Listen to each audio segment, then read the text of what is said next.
ഇതൊന്നും ഉണ്ടാവില്ല, ബേജാറാകൊന്നും വേണ്ട, സഹായം വരും. പക്ഷെ അത് ആരിൽ നിന്നാണ് വരിക? അള്ളാഹുവിന്. അള്ളാഹു നമുക്ക് തൗഫീഖ് തരട്ടെ. മൂന്നാമത് ഞാൻ നിങ്ങളോട് പറയാൻ പോകുന്ന കാര്യം, ഇറാനുമായി ഒരു യുദ്ധം സത്യമായി ഉണ്ടായിരിക്കും. യാതൊരു സംശയവും വേണ്ട, അത് നടന്നേ തീരും. അത് വളരെ താമസിയാതെ നടക്കുകയും ചെയ്യും. ഇറാനുമായി യുദ്ധം വന്നാൽ മിഡിൽ ഈസ്റ്റ് ഇനിയും അട്ടിമറിയും. മിഡിൽ ഈസ്റ്റ് അട്ടിമറിഞ്ഞാൽ നമ്മുടെ സാമ്പത്തിക സ്രോതസ് മുഴുവനും നശിച്ചു.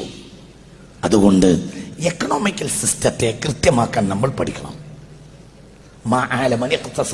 സൂക്ഷിച്ച് ചെലവഴിക്കാൻ പഠിച്ചവർക്ക് ദാരിദ്ര്യം വരികയില്ലെന്ന് മുഹമ്മദ് മുസ്തഫ സ്വല്ലല്ലാഹു അലൈഹി വസല്ലം. ഇത് നിങ്ങൾ ഒന്നും കൂടി ശ്രദ്ധിക്കണം. ഞാനിത് വളരെ പണ്ടേ നിങ്ങളോട് പറയുന്നുണ്ട്. ഇനി ഒരു യുദ്ധം ഉണ്ടാവുകയാണെങ്കിൽ അത് ഇറാൻ. ഞാൻ 2000 മുതൽ പറയുന്ന വർത്താനാണ്. പഴയ കേസറ്റൊക്കെ കേട്ട എന്നൊക്കെയാണ്. അടുത്ത യുദ്ധം ഇറാനുമായാണ്. അത് ഭയാനകമായിരിക്കും.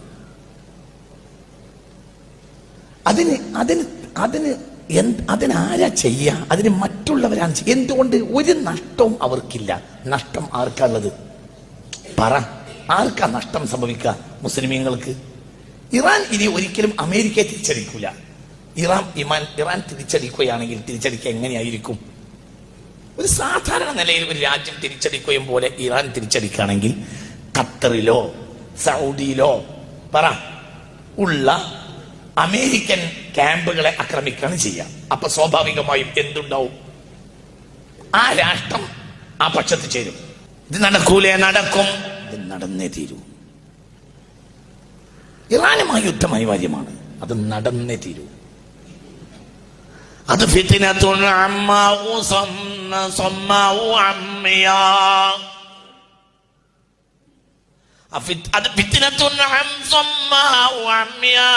അത് കണ്ണില്ലാത്തയും കാതില്ലാത്തയും യുദ്ധമായിരിക്കും.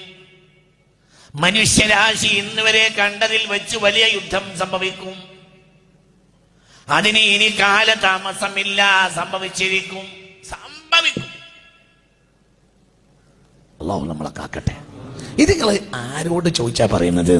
ഇത് മുത്തുനബി പറഞ്ഞതാ, മുത്ത് മുഹമ്മദ് മുസ്തഫ. ഞാൻ കുറെ കാലങ്ങളായി നിങ്ങൾ കുറെ കാര്യങ്ങൾ പറയാറുണ്ട്. അതങ്ങനെ തന്നെ നടക്കാറുണ്ട്. അതൊരു കവടി നേരത്തെ പറയുന്ന വർത്താനല്ല. അതങ്ങനെ സംഭവിക്കൂ. അതിന്റെ രീതി അങ്ങനെയാണ്. അതിന്റെ രീതി കണ്ടാൽ അങ്ങനെയാണ്.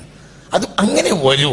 അള്ളാഹു നമ്മളെ കാക്കട്ടെ. അത് സംഭവിക്കും. അത് സംഭവിക്കും. സംഭവിച്ചത് കഴിഞ്ഞാൽ ഇനി മിഡിൽ ഈസ്റ്റിൽ ഒരു യുദ്ധം ഉണ്ടായാൽ ഒരിക്കലും എക്കണോമിക്കൽ സിസ്റ്റം നേരെ നിർത്താൻ കഴിയൂല. അത് ഏറ്റവും ബാധിക്കുക കേരളത്തിനെയാണ്. അനാവശ്യമായ ഷോപ്പിങ്ങുകളിൽ പെണ്ണുങ്ങളെ നിയന്ത്രിക്കണം. ഇന്നത്തെ നമ്മളെ സാഹചര്യം ഇപ്പോഴും നമ്മളെ പെണ്ണുങ്ങൾ